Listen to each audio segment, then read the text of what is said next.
একটুখানি পিছিয়ে গেছে। তবে আমি বলতে পারি যে এই যে ডিমান্ডের কথাটা বললেন, ডিমান্ড তো ইন্ডাস্ট্রি থেকে আসতে হবে। ইন্ডাস্ট্রি থেকে আসলে ওই পরিমাণ ডিমান্ড নাই। বর্তমান সরকার ডিজিটাল বাংলাদেশ স্থাপন করার কথা, প্রতিষ্ঠা করার কথা ভাবছে। এই বিষয়টা যথাযথ উদ্যোগ নেওয়া হলে আমাদের অনেক অনেক গ্রাজুয়েট লাগবে।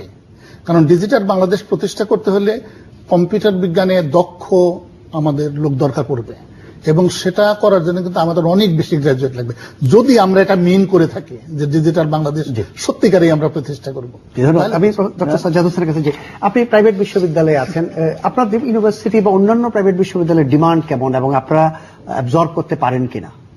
না, আমি এই সম্মানিত প্রশ্নদাতার কোয়েশ্চেনটার সাথেই বলছি যে ধরুন আমরা বিদেশে গিয়েছি, আমেরিকায় গিয়েছি বা অন্য জায়গায় গিয়েছি, সেখানে ম্যাক্সিমাম মানে ইমিগ্রেন্ট যারা পড়ালেখা করছে কম্পিউটার সায়েন্স ইঞ্জিনিয়ারিং বা এর পিছনে কারণটা কি? মেধাবী ছাত্ররা পড়ছে ইনসেন্টিভ।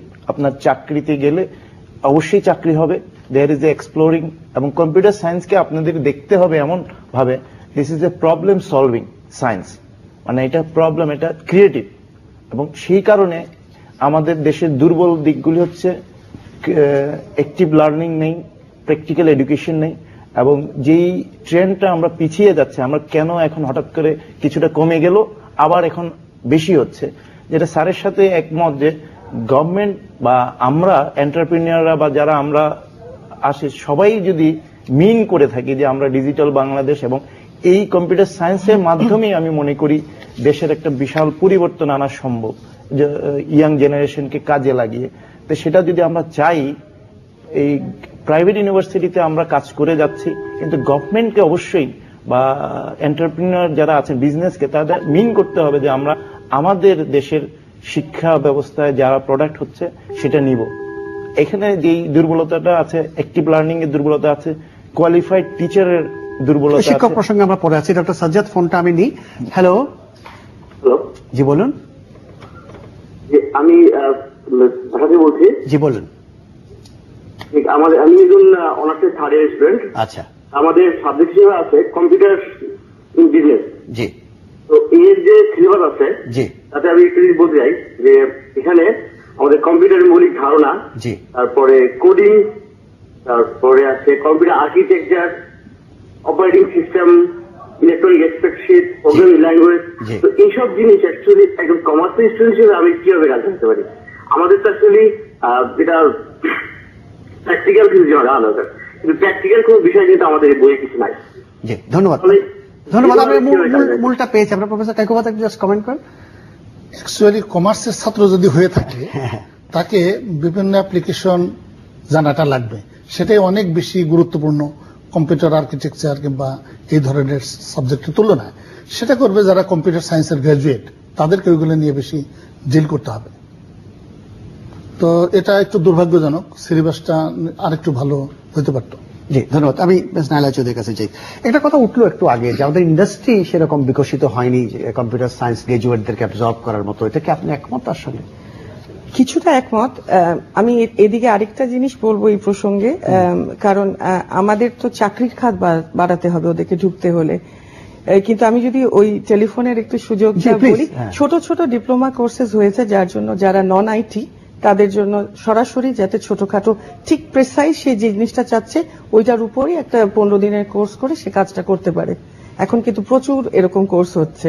সেগুলোর কোয়ালিটি কেমন? কোয়ালিটি ডিপেন্ড করবে কোন ইনস্টিটিউট গুলো দিচ্ছে, কতগুলো খুবই ভালো দিচ্ছে সার্টিফাইড। আর এখন সবচেয়ে বড় জিনিসটা হচ্ছে, যেটা আমি দুজনের সাথেই আমি একমত, কিন্তু তার উপরে আমি মনে করব আমাদের যে কোর্সগুলো আছে ইউনিভার্সিটি আর প্রাইভেট ইউনিভার্সিটিতে সব খুব থিওরি বেসড। তাও আমি মনে করি 70% থিওরি বেসড। আমরা যদি শেষের দিকে অন্তত 3 মাস বা 6 মাসের আইটি ইনস্টিটিউট আর আইটি কোম্পানিগুলো যারা বা টেলিকম কোম্পানি যারা আইটির লোকদের ব্যবহার করে আর যে সফটওয়্যার গুলো ব্যবহার করে তাদের সাথে জড়িত দিয়ে ইন্টার্ন হিসাবে বা অন দ্য জব ট্রেনিং করি, তাতে কি হবে ওরা অন দ্য জব যে প্র্যাকটিক্যালটা মিস করছে, প্র্যাকটিক্যালটা ইউনিভার্সিটি ছাড়াও আমরা অ্যাটাচমেন্টের সাথে করে ফেলতে পারি, যেটা আমরা কিন্তু আমাদের কর্পোরেশন এখন শুরু করেছি। 3 মাস থেকে 6 মাসের আমরা ইন্টার্ন নিচ্ছি, তাতে কি হয় ওরাও সুযোগ পায় আমাদেরকে দেখার, আমরাও সুযোগ পাই ওদেরকে দেখার, তাতে আমরা ওদেরকে অ্যাবজর্ভ করে নিতে পারি আমাদের প্রজেক্টে। আর এখন বর্তমানে যারা গ্লোবালি কি ধরনের সফটওয়্যার চাচ্ছে ওই খাতগুলোতেই ওদেরকে আমরা ট্রেন করছি, কিন্তু সংখ্যা এটা খুবই কম, আমাদের বাড়াতে হবে এটা। ধন্যবাদ প্রফেসর কায়কোবাদ। এই প্র্যাকটিক্যাল সাইডটা হ্যাঁ, ইউনিভার্সিটি এডুকেশনে তো আমরা একটা টেকনোলজির জেনেরিক জিনিসটা পড়াবো, প্রত্যেকটা বিষয়তে আমরা পড়াতে পারি না, তাই না? ডেটাবেজের কমপক্ষে 20টা সিস্টেম রয়েছে, তাই না? সবগুলো সিস্টেম পড়ানো সম্ভব নয়। তবে আমরা ছাত্রদেরকে এই ধরনের একটা অ্যানালাইটিক্যাল স্কিল একটা ডেভেলপমেন্ট হয় যে কোনো জিনিস তারা 7 দিন 10 দিনের মধ্যে কোপ আপ করতে পারে এরকম। তবে উনি যেটা বললেন খুবই ভালো বলেছেন যে এরকম ইন্টার্নশিপ প্রোগ্রাম যদি থাকে সেটা ভালো হয়। বাংলাদেশেও এই ইন্টার্নশিপ প্রোগ্রাম চালু হয়েছে আফটার গ্রাজুয়েশন। সরকার প্রতি বছর 500 জন ইন্টার্ন বিভিন্ন ইন্ডাস্ট্রিতে কাজ করার সুযোগ দিয়েছে। সেটার ফলটা সম্পর্কে আমি খুব পজিটিভ না আর কি। এর জন্য ইন্ডাস্ট্রিকে যথেষ্ট গুরুত্ব নিয়ে এটা করতে হবে আর কি। তো সেই জিনিসটা হয়তো এখনো হচ্ছে না। ইন্টার্ন প্রসঙ্গে সবকিছুতেই যেমন আমাদের যে সমস্যাটা, আমরা এটা আদৌ ভালোভাবে করতে চাই কিনা, এবং এই যে কম্পিউটার সায়েন্স, আমি আবারও বলছি যে কম্পিউটার সায়েন্স এন্ড ইঞ্জিনিয়ারিং এর মাধ্যমে আমাদের ভবিষ্যৎ পরিবর্তন করা সম্ভব এই বাংলাদেশে, ডিজিটাল বাংলাদেশের। সেখানে আমাদের সম্পূর্ণ নজর দিতে হবে, ফোকাস থাকতে হবে, গবেষণা করতে হবে, একাডেমিশিয়ান এবং ইন্ডাস্ট্রি সবার একটা পার্টিসিপেশন দরকার, গভর্নমেন্ট পলিসি মেকারদের পার্টিসিপেশন দরকার। তো সেখানে আমরা মালয়েশিয়া বা যাদেরকে আমরা ফলো করব না কেন, দেখা যাবে যে অনেক বেশি তারা ওয়েল ম্যাচিউরড, ওয়েল প্ল্যান্ড। আমাদের প্ল্যানিং এর মধ্যে ইউনিভার্সিটিগুলিকে অ্যাড করতে হবে, প্রফেশনালদেরকে অ্যাড করতে হবে, ইন্ডাস্ট্রির প্রফেশনালদেরকে অ্যাড করতে হবে, তাহলেই হয়তো আমরা আমাদের কাঙ্ক্ষিত লক্ষ্যে পৌঁছাতে পারব। ধন্যবাদ ডক্টর সাজ্জাদ। একটা ফোন আছে নিয়ে আমরা। হ্যালো, আসসালামু আলাইকুম। ওয়ালাইকুম সালাম। আমি আতিক পান্থপথ থেকে বলছিলাম। জি বলুন আতিক সাহেব। যে আমি একটা প্রাইভেট ইউনিভার্সিটিতে কম্পিউটার সায়েন্সের ফাইনাল ইয়ারে আছি। আমার কায়কোবাদ স্যারের কাছে প্রশ্ন জি, যে আমাদের যে আজকের সাবজেক্ট কম্পিউটার সায়েন্সের শিক্ষা পদ্ধতি, আমাদের যে কম্পিউটার সায়েন্সের শিক্ষা পদ্ধতি এটা থিওরিটিক্যালি বেশি, আমাদের এটা প্র্যাকটিক্যালের উপর গুরুত্ব দেওয়া খুবই প্রয়োজন। ঠিক আছে, আমরা দেখা যাচ্ছে আমি আজকে ফাইনাল ইয়ারে, আমি আমার যে একটা ইউনিভার্সিটির যে পরিমাণ ল্যাব, আবার আমার মেইন প্রশ্ন হচ্ছে সরকারের কাছে যে আমাদের কম্পিউটার সায়েন্সের শিক্ষা পদ্ধতির একদম চেঞ্জ করা উচিত। কারণ আমরা এখন কার্যক্ষেত্রে গিয়ে আমরা যেগুলো ইমপ্লিমেন্ট করছি ক্লাসে, এগুলো আমাদের কিছুই পাচ্ছি না। ঠিক আছে, সরকার কম্পিউটার সায়েন্সের ডিজিটাল বাংলাদেশ গড়তে যাচ্ছে, সরকারের উচিত কম্পিউটার সায়েন্সের উপর খুবই গুরুত্ব দেওয়া। আমি আজকে ফাইনাল ইয়ারে আমি যে ল্যাব যে পরিমাণ করা দরকার আমি তা কিছুই পাচ্ছি না। ঠিক জি আছে, জি ধন্যবাদ। আপনার বক্তব্য আমরা পেয়েছি প্রফেসর কায়কোবাদ।